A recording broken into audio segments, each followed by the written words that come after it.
Hello take lovers, কি অবস্থা আপনাদের? আশা করি সবাই ভালো আছেন। এখন আপনারা তো সবাই জানেন বাংলাদেশে Oppo F21 Pro রিলিজ হয়ে গেল কিছুদিন আগে, এবং এই ফোনটির দাম 8GB 128GB 28,000 টাকা রাখা হয়েছে।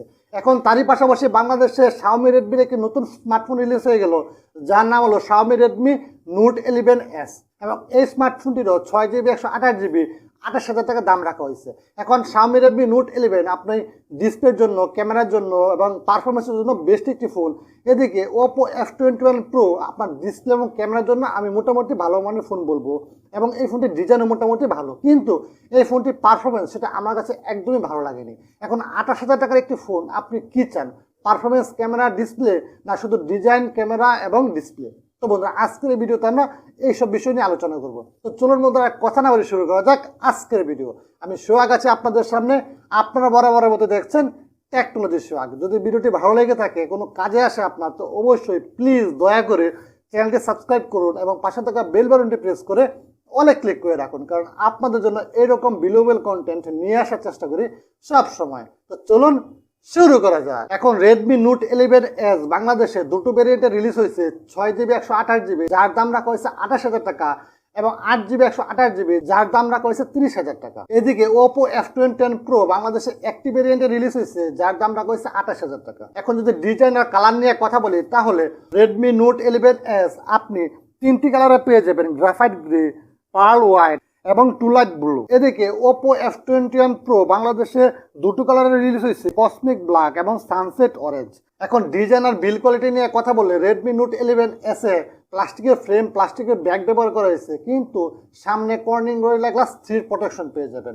এদিকে Oppo F21 Pro প্লাস্টিকের ফ্রেম, কিন্তু এখানে ব্যাক সাইডটি ফাইবার গ্লাস লেদার দিয়ে বানানো হয়েছে, সুতরাং এটা একটা নতুন এবং ইউনিক একটা জিনিস। এখন আপনি যদি এই ডিজাইনটি নিতে চান, তাহলে তো কোনো কথাই নাই, আপনি Oppo F21 Pro দিকে যেতে পারেন। আমি সেটা প্রথমেই বলেছি, আপনি যদি ডিজাইন এবং সুন্দরের দিক থেকে একটি ফোন চান, তাহলে Oppo F21 Pro আপনার জন্য বেস্ট হতে পারে। কিন্তু Redmi Note 11s মোটামুটি খারাপ একটা ডিজাইন না, আমার কাছে ওই ডিজাইনটাও ভালো লেগেছে। এখন ডিজাইন তো যার যার নিজস্ব ব্যাপার, কিন্তু আপনি Oppo F21 Pro-তে কর্নিং গরিলা গ্লাস 5 প্রোটেকশন পেয়ে যাবেন। এখন প্রোটেকশনের দিক থেকে এবং ডিজাইনের দিক থেকে আমার পার্সোনালি Oppo F21 Pro এগিয়ে আছে। এখন আপনি যদি বলেন কোন ফোনটি শক্তপোক্ত হবে, তাহলে আমি আপনাকে Redmi Note 11sকেই সাপোর্ট করব, কারণ Redmi Note 11s এর যে বিল কোয়ালিটি সেটা আমার কাছে বেস্ট মনে হয়েছে। এখানে আপনি IP53 ওয়াটার স্প্ল্যাশ এবং ডাস্ট প্রোটেকশন পেয়ে যাচ্ছেন এই ফোনটিতে। এখন বাটন এবং পুটস নিয়ে কথা বললে, Redmi Note 11s এ রাইট সাইডে পেয়ে যাবেন ভলিউম রকার এবং ফিঙ্গারপ্রিন্ট সেন্সর, লেফট সাইডে পেয়ে যাবেন সিম কার্ড ট্রে, আপ সাইডে পেয়ে যাবেন 3.5mm audio jack, speaker grill এবং নয়েজ ক্যান্সেলেশন মাইক, এবং ডাউন সাইডে পেয়ে যাবেন speaker grill, type C port এবং মাইক। সুতরাং আপনি এখানে বুঝতে পারছেন ডুয়েল স্পিকার দেওয়া হয়েছে এই ফোনটিতে।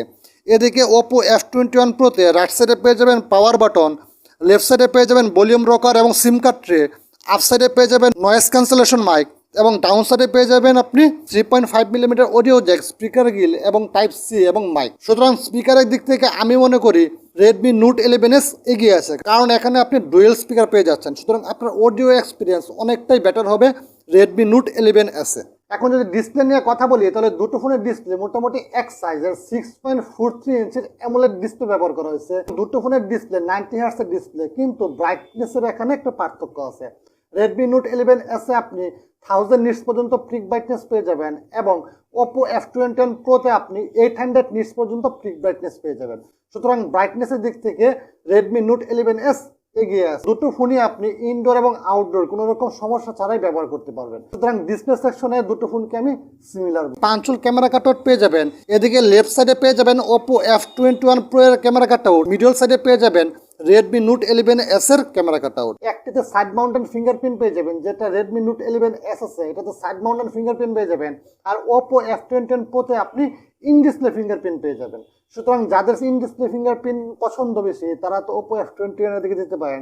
আর যারা সাইড মাউন্টেন ফিঙ্গারপ্রিন্টের ভক্ত বা সাইড মাউন্টেন ফিঙ্গারপ্রিন্টের তেমন কোনো প্রবলেম নাই, তাহলে আপনি Redmi Note 11s এর দিকে যেতে পারেন। Redmi Note 11s 8.1mm thickness, এবং এই ফোনটি 179 গ্রামের ওজনের, এবং Oppo F21 Pro 7.5mm থিকনেসের এবং 175 গ্রাম ওজনের। এখন যদি ক্যামেরা নিয়ে কথা বলি, তাহলে এই সেকশনটা আপনাকে ভালো করে বুঝতে হবে, কারণ দুটো মোবাইলের ক্যামেরা সেকশন দুই রকম।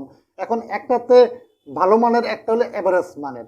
এখন রেডমি নোট 11 আছে, আপনি কোয়াড ক্যামেরা সেট পেয়ে যাবেন, যার মেন ক্যামেরাটি 108 মেগাপিক্সেলের, 8 মেগাপিক্সেলের আলট্রাওয়াইড ক্যামেরা পেয়ে যাচ্ছেন এবং 2 মেগাপিক্সেলের মাইক্রো এবং ডেপথ ক্যামেরা পেয়ে যাচ্ছেন।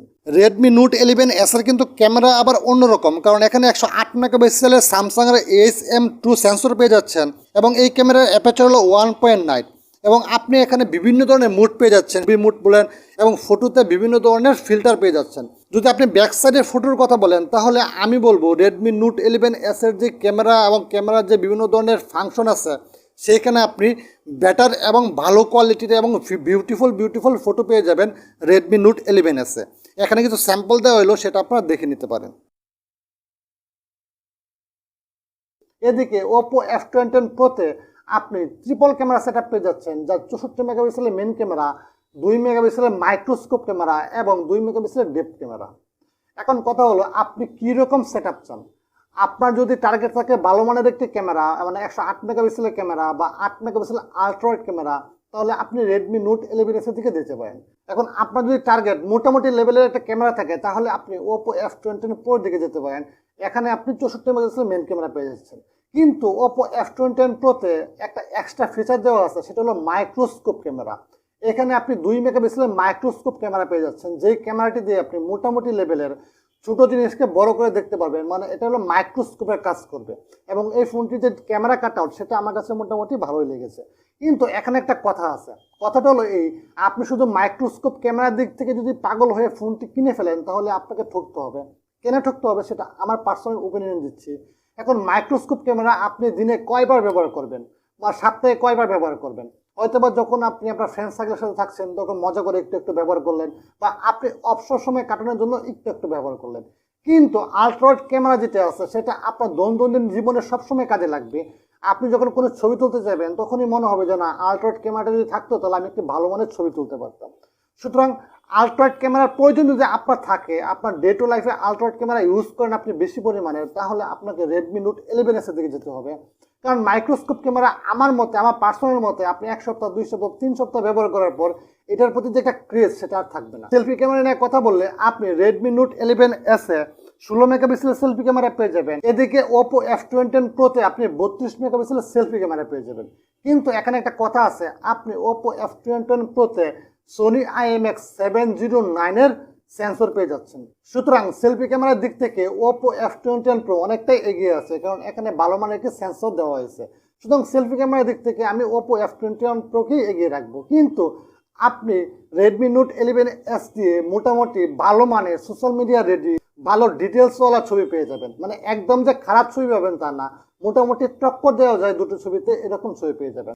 এখন যদি প্রসেসর নিয়ে কথা বলি তাহলে এই সেকশনটা আপনাকে ভালোভাবে বুঝতে হবে, কেননা একটাতে দেওয়া হয়েছে পারফরমেন্স বেসিক প্রসেসর আর একটাতে দেওয়া হয়েছে লো বাজেটের প্রসেসর। মানে এই প্রসেসরটি শুধু ঠেকায় কাজ চালিয়ে নেবে আপনাকে। এখন রেডমি নোট 11 এসে ব্যবহার করা হয়েছে MediaTek Helio G96 processor, Oppo F21 Proতে ব্যবহার করা হয়েছে কোয়ালকম স্ন্যাপড্রাগন 680 প্রসেসর। এমনকি বাংলাদেশে অলরেডি রেডমি 10C রিলিজ হয়ে গেছে, সেই ফোনটাতেও কোয়ালকম স্ন্যাপড্রাগন 680 প্রসেসর দেওয়া হয়েছে, যেটা 12,000 টাকার একটি ফোন। সুতরাং Oppo F21 এর যে প্রসেসরটি আছে সেটা হলো আপনার মোটামুটি কাজ চালিয়ে নেবে এমন একটি প্রসেসর। এটা ব্যাটারি এফিসিয়েন্সি প্রসেসর, মানে এই প্রসেসর দিয়ে আপনি মোটামুটি ভালো মানের ব্যাটারি ব্যাকআপ পাবেন, কিন্তু পারফরমেন্স এখানে একদমই পাবেন না। এখানে কোনো ভালো মানের গেমিং করতে পারবেন না, ভালো মানের ভিডিও এডিট করতে পারবেন না, মানে তেমন কোনো প্রেশার দেওয়া কাজই করতে পারবেন না Oppo F21 Pro দিয়ে। সুতরাং আপনার টার্গেট যদি থাকে পারফরমেন্স, তাহলে আপনি রেডমি নোট 11 এসের দিকে যাবেন। এখন আপনার টার্গেট যদি থাকে না, আমি সাধারণ একজন ইউজার, শুধু ছবি তুলি, মিডিয়া কনজাম্পশন করি বা টুকটাক ফেসবুক বা ইউটিউব দেখি, তাহলে তো কোনো কথাই নাই, আপনি Oppo F21 Pro নিতে পারেন। কারণ এই ফোনটির ডিজাইনও ভালো, এই ফোনটির ক্যামেরা মোটামুটি ভালো, সেলফি ক্যামেরা তো কোনো কথাই নাই, সেলফি ক্যামেরাও ভালো। যদি রিড স্পিড এবং রাইট স্পিড নিয়ে কথা বলি তাহলে রেডমি নোট 11 এসে 764 MBps রিড স্পিড পেয়ে যাবেন এবং রাইট স্পিড হলো 175 MBps। এবং Oppo F21 Proতে 656 MBps read speed পেয়ে যাবেন এবং 271 MBps রাইট স্পিড পেয়ে যাবেন। সুতরাং রিড স্পিডের দিক থেকে রেডমি এগিয়ে এবং রাইট স্পিডের দিক থেকে Oppo এগিয়ে। সুতরাং দুটি ফোন মোটামুটি ঠিক আছে এই বাজেট রেঞ্জে। এখন যদি গিগবেঞ্চ স্কোর নিয়ে কথা বলি তাহলে রেডমি নোট 11 এস সিঙ্গেল স্কোরে 525 এবং মাল্টি স্কোরে 1850, Oppo F21 Pro সিঙ্গেল স্কোরে 380 এবং মাল্টি স্কোরে 1770। AnTuTu স্কোর নিয়ে কথা বললে রেডমি নোট 11S এর AnTuTu স্কোর 3,40,000-এর কাছাকাছি পেয়ে যাবেন এবং Oppo F21 Pro আপনি 2,84,000-এর কাছাকাছি পেয়ে যাবেন। এখন ব্যাটারি সেকশন নিয়ে কথা বললে রেডমি নোট 11S এ 5000 mAh এর ব্যাটারি এবং 33 ওয়াটের চার্জার ব্যবহার করা হয়েছে। এদিকে Oppo F21 Pro 4500 mAh এর ব্যাটারি এবং 33 ওয়াটের চার্জার ব্যবহার করা হয়েছে।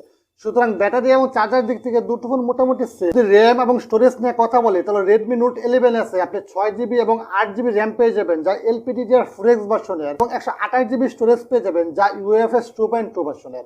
এদিকে Oppo F21 Pro তে আপনি 8GB র্যাম পেয়ে যাবেন যা LPDDR4X ভার্সনের আর 128GB স্টোরেজ পেয়ে যাবেন যা UFS 2.2 ভার্সনের।